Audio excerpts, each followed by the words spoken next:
Welcome back to the Compressor Guru.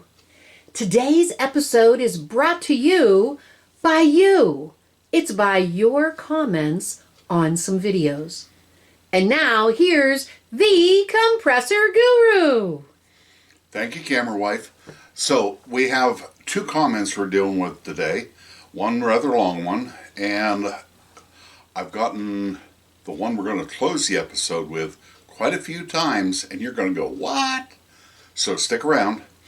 First comment was, and this isn't verbatim, but it was, my dad had a old compressor in his shop, and it ran real slow, and 15 feet away we could have a conversation without really raising our voice.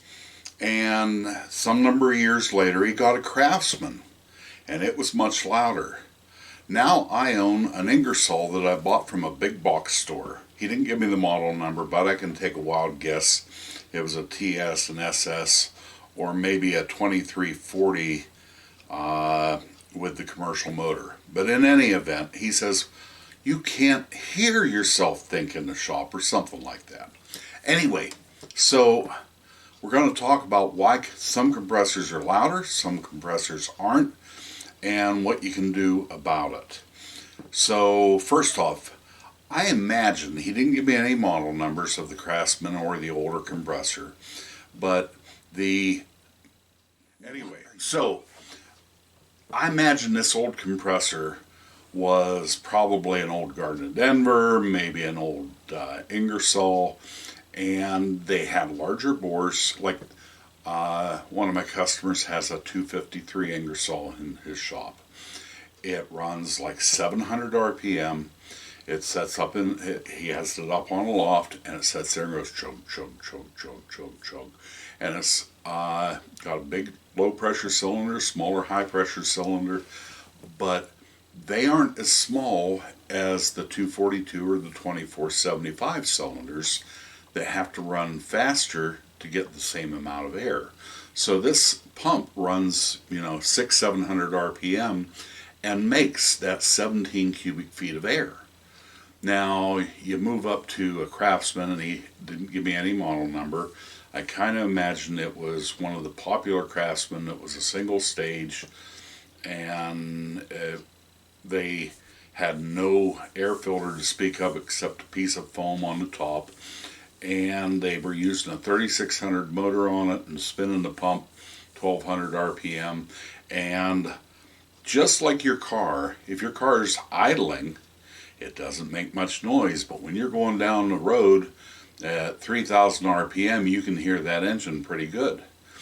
And that's the comparison we're making here. And your car has a muffler, and that big old 253 had a muffler, and what I'm calling a muffler is the intake, because most of your noise on a compressor comes from the intake.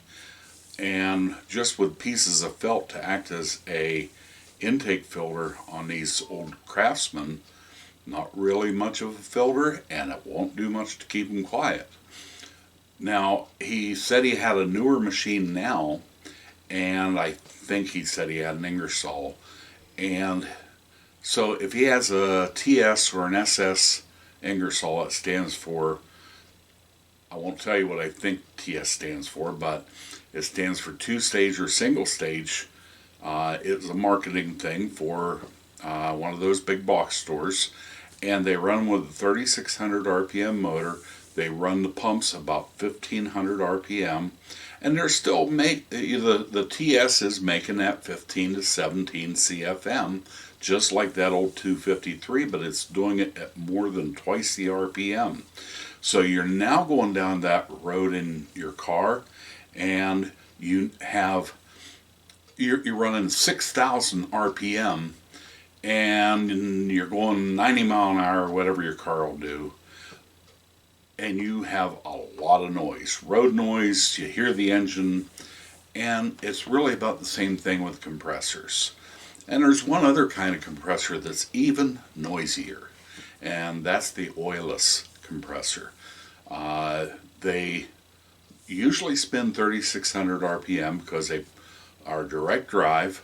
They are attached The crankshaft is attached directly to the motor, and there's no crankcase for oil, so you don't only have the intake noise, you have no crankcase. The bottom of the crankcase is actually open to the atmosphere, so you hear the mechanical noise of the piston in addition to the intake. So, guys, if you want to quiet your compressor down, there's ways we can do it. We sell intake silencers, and we've showed you how to make an intake silencer, and I'm going to try to put a link right here. Whether it works or not, I don't know, but I'm going to try to put a link right there. Right there in the middle of the room? Right there in the middle of the room. I'm going to put a box there, camera wife, yeah, and it will have a link to where we built a silencer out of a 5-gallon bucket, which worked very well. But if I can't figure out how to get there, go back in my videos and find it. Anyway, so I'll try though. So we can not silence it, but we can take a lot of the noise level down, and we can either sell it to you, or I can show you how to build it yourself. That's up to you. So the gentleman that wrote the comment about the old compressor you could talk near, and the new compressor that he has that makes so much noise it's impossible to talk in a shop, I am equating that to your engine noise in your car when it's set and idling, or when you're going down the road full throttle.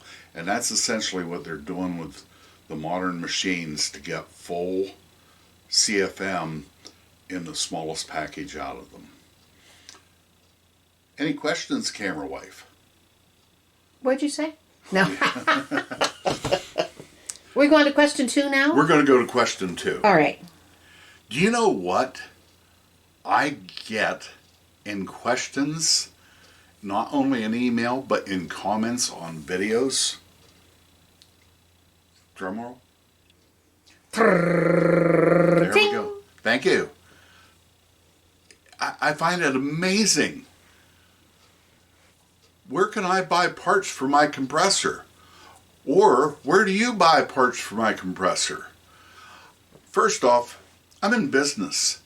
I get dealer pricing. I'm going to give you the same price as you would get if you went to my distributors, because you don't have an account. You're not buying X number of dollars a year. And a lot of my dealers won't sell to you as an end user.